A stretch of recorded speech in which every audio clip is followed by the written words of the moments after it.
is Tim Small with Remember the Warriors. Tim Small, Remember the Warriors.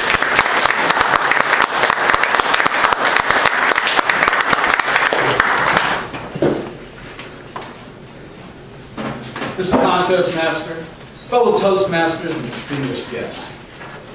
How many of you love football? Raise your hand. You love football, right? It's getting ready to be football season. Well, I've got an inspirational football story about a group of guys that I had the opportunity to coach. James B. Hunt High School, Wilson, North Carolina, called the Warriors. And I had my opportunity to coach my first high school football team. I was so excited. First year I was there, we had a great team. All these star players. You're gonna win a state championship. You know, I get that in the barbershop, because you know that's where guys go every Saturday morning. Talk about things and unwind and tell our tall tales. Hey, Coach, how are you gonna do this year? State championship, I hope. Oh yeah, we're there. Well, we fell short that year. That was 2003. But 2004, I'm sitting in the barbershop. It's about this time of the year. And all our star players had graduated. Coach, what are you going to do this year? Well, I pulled out my handy-dandy Palm palette back in 2004. And I said, look at this date. State championship, December 23rd. It's already in my phone. So what does that tell you? Oh, you'll never win a state championship, Coach. You don't have nobody. Oh, we have all these nobodies. But one thing that happened. Remember those Warriors, boy? They pulled together. They have what they call the mojo.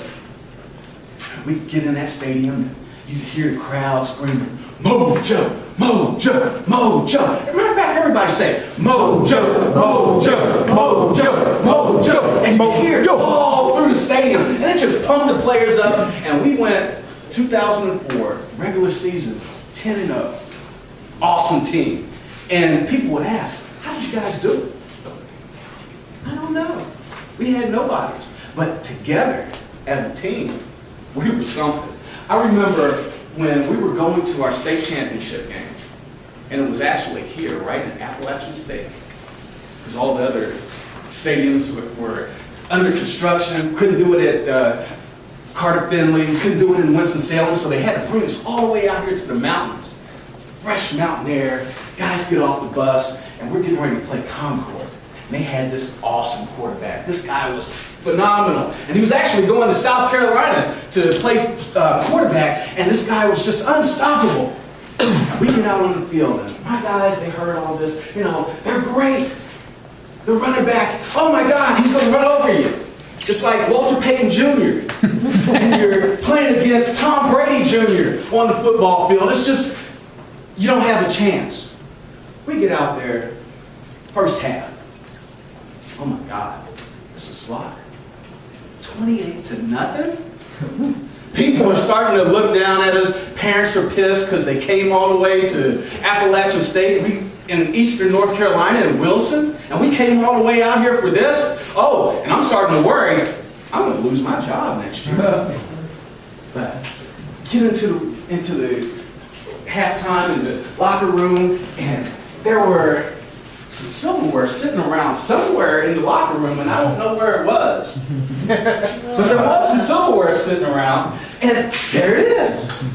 And I picked up one fork, one knife, and I said, guys, 28-0, we look like a middle school team trying to play against Tom Brady and the Patriots. But I said, you know what, guys? We're perfect right now as a team. And I picked up that knife that was sitting there, and I said, look at this. And I said, take that and break it. Break it, Deb. Come on. I said, you see that? One knife just broke just like that. But I said, here, take a bunch of them. And I passed it around to the next person. I said, here, break that. And I said, here, break that. And he's like, it don't break, Coach. I said, you doggone us. 28-0, that's 2 touchdowns each quarter. And we'll go to overtime, and we'll win this daggone state championship. And I said, you know what? Right now, we're the 2nd best team in the state. Out of all the 3A schools in the whole state of North Carolina, I was like, we're the 2nd best? That's something to be proud of. But if we go out there and we stay hard like a team, because we couldn't break those knives, we can win this thing. And this is something that you'll be able to carry with yourself the rest of your life. Here in Appalachian State, in the mountains, smelling the fresh mountain air. And we get out there, first thing, they kick off the ball, and we had this guy who's blazing fast, Raekwon Boyette. And he hadn't, everybody talked about how great he was, Division I prospect, and all of a sudden he gets the ball on the kickoff, and he takes that thing all the way to the house. And I was like, woo! I'm 28-7, well 28-6, but we got the extra point. So it's 28-7. I'm sitting there, starting to get the blood flowing a little bit, and I was like, we need another one. We need another one. And next thing you know, I was like, Raekwon Boyette, just get the daggone ball to him and let him take it to the house. And so we run a sweep. Raekwon takes off and he takes it to the house. And I was like, oh my God. 3rd quarter, 14-28. And the next thing you know, the mojo starts going. Mojo.